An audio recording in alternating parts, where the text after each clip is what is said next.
Alors on va changer d'époque et d'idée avec cet ouvrage que nous allons vous faire découvrir dans quelques instants, Nord-Pas-de-Calais, à travers la carte postale. Bonjour Sophie Dumortier. Bonjour Un Gontran, bel bonjour ouvrage Julien. encore Sophie. pour découvrir une région et son histoire à travers un élément finalement assez simple et qui parle à tout le monde, ces cartes postales anciennes.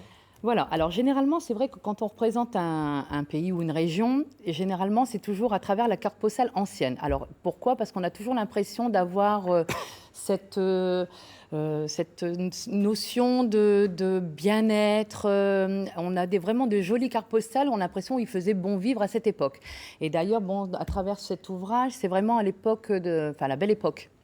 Donc, on va découvrir à travers 500 quand même cartes postales.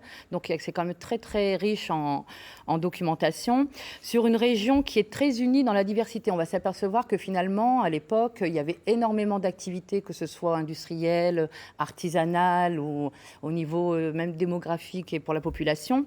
Elle s'étendait quand même, cette région, sur plus de 200 kilomètres et on pouvait compter à peu près 1500 communes. Donc, c'était quand même quelque chose d'assez important. C'est important. D'assez important. En plus, est-ce que la carte postale était un moyen de faire parler de cette région, de communication, oui, tout à oui. fait. Oui, ça reste un vestige. De toute façon, à travers ces cartes postales, on peut quand même voir comment vivaient les différentes populations.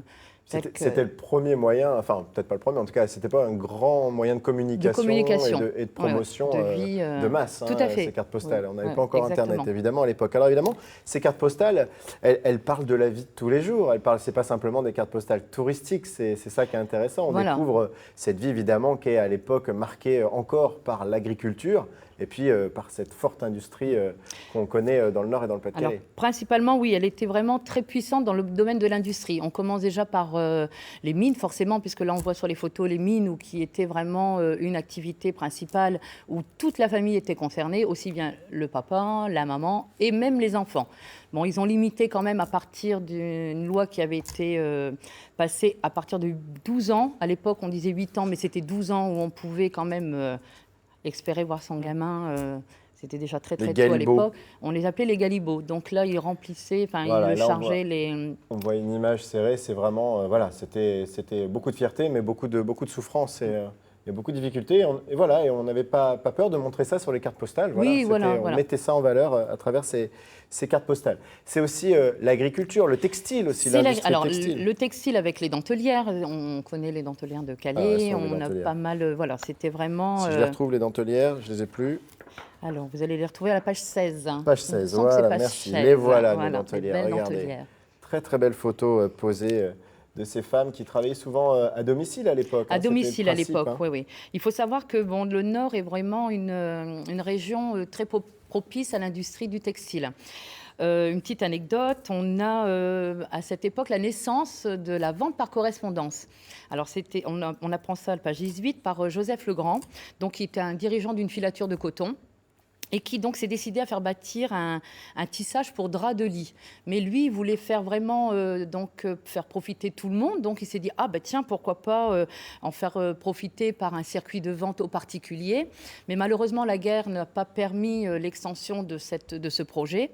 Et par la suite, vers 1920, il a réussi enfin à faire son projet. Et comme il s'était situé rue de la Blanche-Porte, où arrive donc le fameux la Blanche-Porte. La Blanche-Porte. Voilà. C'est aussi la Redoute. La Redoute avec Charles Paulet qui a eu le même parcours. L'explosion effectivement de ce nouveau type de commerce du côté de Roubaix. On a parlé de l'agriculture. Hein, allez, on va aller page 38. On a parlé de l'agriculture. Elle est où l'agriculture? Il y a de très très belles photos aussi, parce que pour le coup, le monde agricole est propice à de beaux paysages, à de belles séquences de vie. Voilà, tout à l'heure, on voyait un avion tiré par une jument. Et bien là, voilà, effectivement. C'est aussi le cheval qui est encore... extrêmement important à cette époque dans la vie de tous les jours, dans les travaux des champs. Oui, tout à fait. Donc c'est pour ça qu'il y a énormément de... Bon, déjà, la région est très propice à l'agriculture. Donc, alors forcément, découlent les travaux dans les champs, après la vie à la ferme, les élevages, les produits laitiers. On voit que tout est un enchaînement finalement à la vie rurale de l'époque. Et que là aussi, c'était quelque chose qu'on voulait mettre en valeur? Oui, bien sûr, oui, oui. Puis en plus, toute la famille participe. Il y a les regroupements dans les petits villages. Enfin, c'est vraiment très typique des régions du Du nord de Nord-Pas-de-Calais. la France, à cette époque. Ou alors le sud des Pays-Bas. Vous nous disiez, c'est aussi Oui, oui, oui. Alors dans d'ailleurs, l'ouvrage, ils oui, s'amusent oui, à oui. appeler ça le sud des Pays-Bas. Voilà, c'est pas le nord de la France, mais le sud des Pays-Bas, parce qu'apparemment, bon, c'était une boutade qui avait été remarquée dans le sens où il y aurait eu À une époque, à une époque, ça a été voilà, ça a été réapproprié, réuni. tout à fait.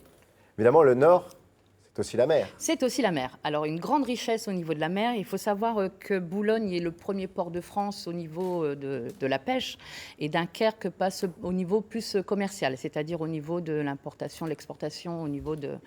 Donc, on peut s'apercevoir également. Donc, alors forcément, les bateaux partent en mer pour la pêche. Sur le port, on attend pour le retour de ces bateaux pour la criée et pour la vente du poisson. Donc, à chaque fois, effectivement, c'est une vie collective qui s'établit aussi.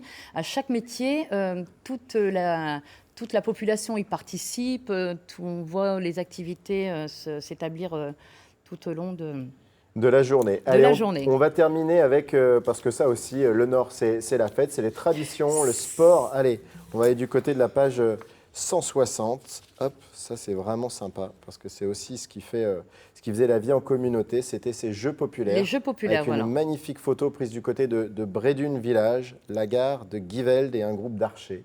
Regardez comme elle est belle cette photo. Voilà. C'était vraiment un sport qui était très répandu. Bon, il y en avait d'autres, il y avait le football, le cyclisme avec le Paris-Roubaix forcément, mais effectivement, voilà, on prenait quand même du temps aux traditions et au sport pour, Pour organiser on la- aimait quand même la convivialité, donc de ce fait, c'était le moyen de tous se réunir après le travail, après la fatigue, d'avoir des activités. toutes ces activités. Tout ça est réuni dans cet ouvrage magnifique réalisé par Jean-Pascal Vanove. Voilà, ça s'appelle Nord-Pas-de-Calais à travers la carte postale ancienne à découvrir dans toutes les bonnes librairies. Merci beaucoup Sophie Merci à vous, de nous avoir merci. présenté cet ouvrage.